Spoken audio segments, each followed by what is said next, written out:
क्या सिर्फ syllabus cover करके रीजनिंग में फुल मार्क्स लाए जा सकते हैं, या फिर सिर्फ अगर हम प्रैक्टिस के तौर पर जाएं पेपर देने तो फुल मार्क्स ला सकते हैं, या सिर्फ अगर हम मॉक टेस्ट देकर जाएं और फिर सोचें कि भाई हाँ हम मार्क्स ला सकते हैं, तो क्या ऐसा पॉसिबल है? बहुत ज़्यादा कन्फ्यूजन होती है जब पेपर बिल्कुल सर पर होता है। जैसे एसएससी जेई की हम बात करते हैं, रीजनिंग की आज हम बात करेंगे जहां पर 50 मार्क्स हम लोगों ने कवर करने हैं, तो बहुत सारा कन्फ्यूजन होता है बच्चों को, है ना, कि क्या करें क्या ना करें, क्योंकि जैसे जैसे दिन हमारे बढ़ते जाते हैं, यानी जैसे जैसे हम पेपर के करीब पहुंचते जाते हैं, बहुत सारा कन्फ्यूजन होता है कि सिलेबस कवर करें, प्रैक्टिस करें या मॉक टेस्ट करें। यही कन्फ्यूजन दूर करने के लिए आज हम लेकर आए हैं रीजनिंग की स्ट्रैटेजी कि किस तरीके से जो लगभग हमारे 60 डेज बचे हुए हैं उसमें हम रीजनिंग को कवर कर सके, जहां पर हमारा सिलेबस भी कवर हो जाए, हमारी प्रैक्टिस भी हो जाए और हम मॉक टेस्ट भी अच्छे से दे सके। क्योंकि इन तीनों का कॉम्बिनेशन जब हम लेकर चलेंगे ना, तभी जाकर 50 में से 50 मार्क्स लाए जा सकते हैं। तो चलिए बात करते हैं। सबसे इंपॉर्टेंट चीज क्या है कि जो हमारा पेपर है 100% उसको 3 टुकड़ों में तोड़ना, एक सिलेबस के लिए रखना, एक प्रैक्टिस के लिए रखना और एक मॉक टेस्ट के लिए रखना। कितना कितना परसेंट जो भी हमारा समय बचा हुआ है उसको हम यूटिलाइज करें। 50% अगर हम बात करें 100 में से, तो वो 50% का जो हमारा टाइम है वो हमें देना चाहिए सिलेबस कवर करने में, ताकि एक कॉन्फिडेंस आ सके कि हाँ पेपर की तैयारी मैंने पूरी कर ली है, सिलेबस के अकॉर्डिंग जो जो चैप्टर थे वो सारे के सारे मैं कंप्लीट कर चुका हूं। अगला जो हमारा 30% वाला पोर्शन है वो हम रखते हैं प्रैक्टिस के लिए, क्योंकि 50% का जो टाइम था हमारा वो हम सिलेबस कवर करने में दे चुके हैं।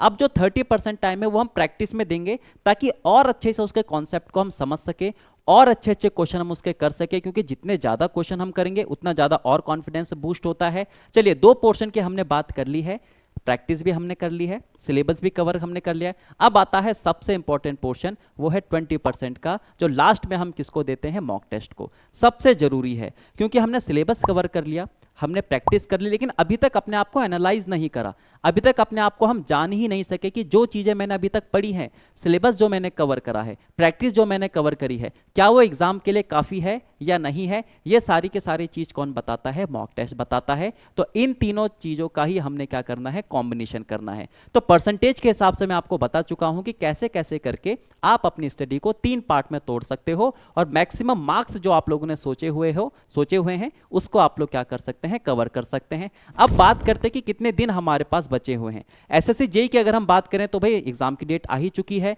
लगभग अगर हम बात करें तो 60 डेज बचे हुए हैं। तो अब इन 60 डेज को हमने 3 पोर्शन में तोड़ना है। सबसे पहला 50%, यानी लगभग जो हमारे 30 दिन है उसको हमने किस में देना है, सिलेबस कवर करने में।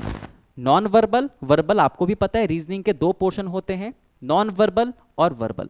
नॉन वर्बल का भी अपना अहम रोल है, वर्बल का भी अपना अहम रोल है, इसीलिए 30 डेज जो हमारे हैं वो हम सिलेबस क्या करेंगे, कवर करेंगे, अच्छे तरीके से उसको पढ़ेंगे, चैप्टर को सही तरीके से जानेंगे, उसके टाइप्स को जानेंगे, किस तरीके से कॉन्सेप्ट लगाए जाते हैं, किस तरीके से किसी चैप्टर को सॉल्व किया जाता है या किसी क्वेश्चन को सॉल्व किया जाता है, वो हम देखेंगे।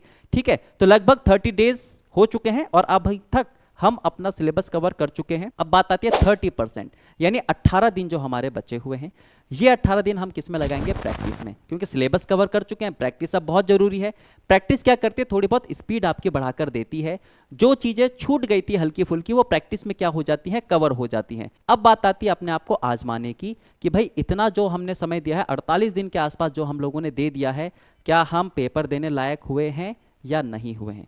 अब बाकी के जो हमारे 12 दिन बचते हैं, यानी 20% जो हमारा पोर्शन बचता है 12 दिन का, वो हम किस में लेते हैं, मॉक में लेते हैं। ठीक है, मॉक हम लगाते हैं, हर सब्जेक्ट वाइज भी लगा सकते हैं या पूरा का पूरा ओवरऑल भी लगा सकते हैं। लेकिन बच्चों देखो ऐसा नहीं है कि 30 डेज अगर आपने सिलेबस कवर में दे दिया तो उसके बाद आपको जरूरत नहीं है। धीरे धीरे टाइम निकालकर हमने क्या करना है, हर एक चीज को कवर भी करना है। प्रैक्टिस जो हमारा पोर्शन था 18 दिन का, उसका मतलब ये नहीं कि 18 के 18 दिन प्रैक्टिस ही करते रहेंगे, प्रैक्टिस भी करेंगे, साथ ही साथ कुछ चीज और भी हम क्या करेंगे, कवर करेंगे। मॉक टेस्ट जब हम देंगे शुरू के 2-4 दिन में हमें पता चल जाएगा कि भाई अभी थोड़ी सी और जरूरत है, तो वहां पर जो हमने कॉन्सेप्ट सीखे थे इससे पहले, जो हम लोगों ने चैप्टर कवर करे थे, उसको और अच्छे से हम क्या करेंगे, पॉलिश करेंगे। तो इन तीनों चीजों को अगर हम कंबाइंड लेकर चलेंगे तो आराम से रीजनिंग में मैक्सिमम मार्क्स ला सकते हैं, 50 आउट ऑफ 50 ला सकते हैं। तो ये एक छोटी सी स्ट्रेटेजी थी, क्योंकि टाइम हमारा बचा हुआ है ना काफी, जितना टाइम हमारा ज्यादा होता है उतनी बढ़िया हम स्ट्रैटेजी बना सकते हैं, लेकिन जैसे जैसे टाइम घटता जाता है वैसे वैसे हर एक पोर्शन का समय भी कम होता जाता है, तो लास्ट में स्ट्रैटेजी नहीं बन पाती है। तो अभी आप लोगों के पास टाइम है, बहुत अच्छे से जो अभी मैंने आपको बताया है उसको आप लोग क्या कीजिए, फॉलो कीजिए और सिलेबस कवर कीजिए, प्रैक्टिस कीजिए।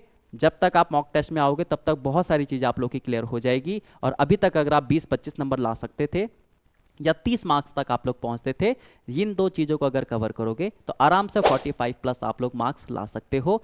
क्लियर है? तो चलिए आज के सेशन में फिलहाल इतना ही लाते हैं। और अगर ये तीनों चीज़ आपको एक साथ करनी है तो इसके लिए आप लोगों के लिए स्पेशल एक यूट्यूब पर बैच चलाया जा रहा है सुबह 10 बजे, जहां पर सिर्फ रीजनिंग नहीं या फिर सिर्फ जीएस नहीं, दोनों चीज आपके मिक्स चलाई जा रही है। एक ही सेशन में रीजनिंग स्टार्ट हो रही है, उसके बाद क्या चलती है, जीके जीएस चलती है, जहां पर आपको कॉन्सेप्ट के बारे में बताया जाता है किसी भी चैप्टर के, कि भाई इस चैप्टर से ऐसे ऐसे क्वेश्चन बन सकते हैं। ठीक है, ब्रीफली आपका बताया जाता है। और अगर आपको यही चीजें फुल डिटेल में पढ़नी है, फुल कॉन्सेप्ट वाइज पढ़नी है, एक एक चैप्टर को लेकर पढ़ना है, एक एक पॉइंट को लेकर पढ़ना है, तो आप लोग हमारा कोर्स परचेस कर सकते हैं, जिसके लिए आपको make it easy live classes app हमारी डाउनलोड करनी पड़ेगी। उसमें जैसे आप लॉगिन करोगे तो ये सारे के सारे आपको बैचेस वहां पर दिखेंगे, कोर्स आपको दिखेंगे। कोई सा भी कोर्स आप वहां पर परचेस कर सकते हैं, चाहे नॉन टेक्निकल का हो, चाहे एसएससी जेई का हो, चाहे सिर्फ रीजनिंग का हो, या फिर जीके जीएस का हो, या फिर कंप्लीट नॉन टेक का हो।